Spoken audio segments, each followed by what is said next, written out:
प्यारे दर्शकों नमस्कार। आइए नजर डालते हैं हमारे प्यारे राज्य हरियाणा की तमाम बड़ी खबरों पर। वीडियो शुरू करने से पहले कमेंट बॉक्स में जय हिंद लिखकर हमें सपोर्ट करें। तो चलिए शुरू करते हैं। हरियाणा में जल्द बनेगा नया जिला, इस दिन हो सकती है घोषणा। हरियाणा से बड़ी खबर सामने आई है। राज्य सरकार नए जिले बनाने की योजना पर काम कर रही है। सूत्रों के मुताबिक आगामी 1 नवंबर 2025 यानी हरियाणा दिवस पर सरकार 23वें जिले की घोषणा कर सकती है।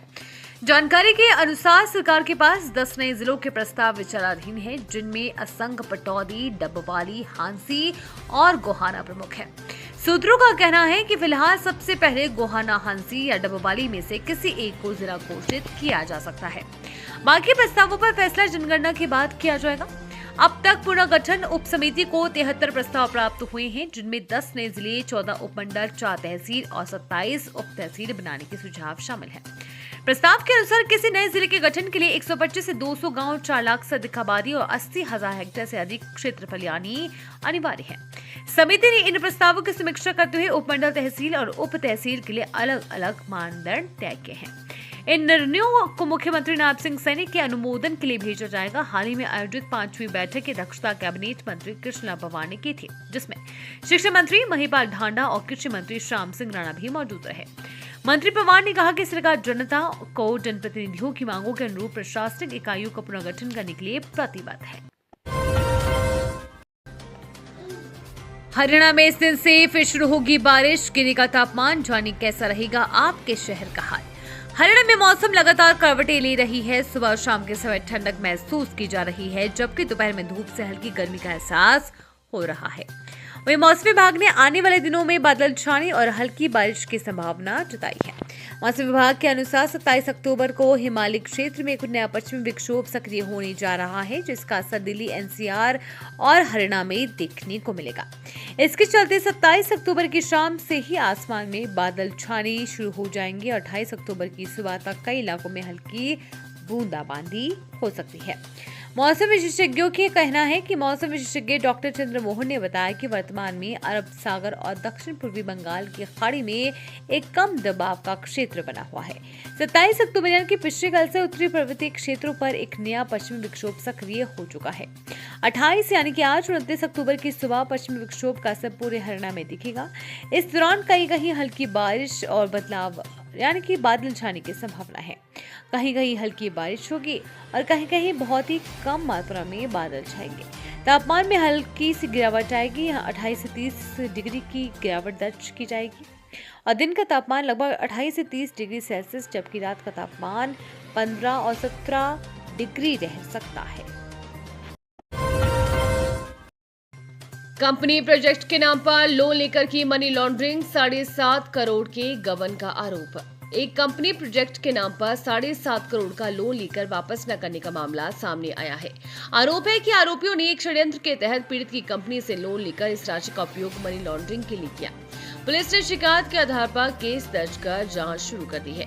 पुलिस के मुताबिक विड स्प्रेड मीडिया यानी Canadian remedies pharma marketing company की तरफ से गोपी चंद द्वारा की गई शिकायत में कहा गया कि डीवी राव के माध्यम से डीजीडब्ल्यू इलेक्ट्रिकल पावर प्रोजेक्ट कंपनी सहित इसके डायरेक्टर वीराम चन्नी, साई मुरली कृष्णन, साई किरण कोना रेड्डी ने उनकी कंपनी को मार्च 2015 में लोन के लिए अप्रोच किया था।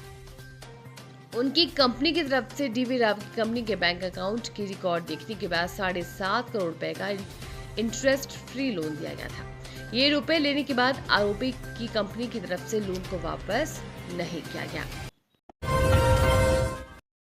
पॉश सोसाइटी रोजवुड सिटी में डीटीपी का एक्शन, अवैध निर्माण किए सील। शहर की पॉश सोसाइटी रोजवुड सिटी में आज जिला नगर योजनाकार की तरफ से सीलिंग कार्रवाई की गई है। ये कार्रवाई एक शिकायत के आधार पर भारी पुलिस बल की मौजूदगी में की गई है।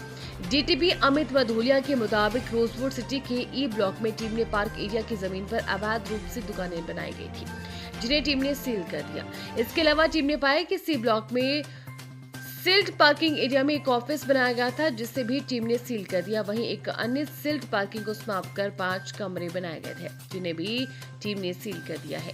डीटीपी ने बताया कि ये कार्रवाई ई पोर्टल पर प्राप्त जानकारी और शिकायत के आधार पर की गई है। 11 साल में स्कूल कॉलेजों तक पहुंचा नशा, कुमारी सैलजा का भाजपा सरकार पर तंज। सिरसा से कांग्रेस सांसद कुमारी सैलजा ने हरियाणा सरकार के 1 साल के कार्यकाल पर तीखा प्रहार किया है। उन्होंने कहा कि प्रदेश में कानून व्यवस्था पूरी तरह ध्वस्त हो चुकी है और नशे की समस्या लगातार गहराती जा रही है। सांसद ने कहा कि पिछले 11 वर्षों में नशे का फैलाव इतना बढ़ गया है कि अब शहरों से लेकर गांवों और यहां तक कि स्कूल कॉलेजों तक इसकी चपेट में आ चुके हैं। उन्होंने कहा कि सरकार का ये कार्यकाल सुशासन नहीं कुशासन का प्रतीक बन गया है। कुमारी सैलजा सिरसा बार एसोसिएशन के कार्यक्रम में मुख्य अतिथि के रूप में शामिल हुई, जहां वकीलों ने उनसे अपनी कई समस्याएं साझा की। मीडिया से बातचीत में उन्होंने कहा कि प्रदेश की कानून व्यवस्था पर गंभीर सवाल खड़े हो रहे हैं, पर सरकार चुप है। ऐसे ही आज से जुड़े एक सवाल पर उन्होंने कहा कि इसकी टाइमिंग को लेकर पहले से ही उद्योग की निष्पक्षता पसंदीदा था। उन्होंने कहा कि वो किसी जांच या प्रक्रिया के खिलाफ नहीं है, लेकिन निर्वाचन आयोग पर पक्षपात का आरोप नहीं लगना चाहिए।